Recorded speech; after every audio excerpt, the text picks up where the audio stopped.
Harisree creations presents day to day June 5. ഇന്ന് ലോക പരിസ്ഥിതി ദിനം. മലയാള നോവലിസ്റ്റ് പോൾ സക്കറിയ ജനിച്ചതും ആയുർവേദ ആചാര്യനായ PK വാര്യർ ജനിച്ചതും ഒരു ജൂൺ 5-നാണ്.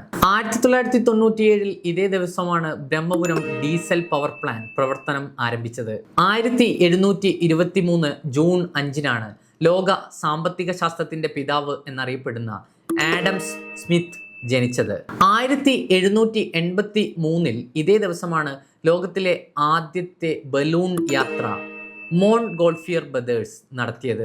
1985 ഇതേ ദിവസമാണ് പഞ്ചാബ് മോഡൽ വിവാദ പ്രസംഗത്തെ തുടർന്ന് ബാലകൃഷ്ണപിള്ള കേരള നിയമസഭയിൽ നിന്നും രാജിവെച്ചത്.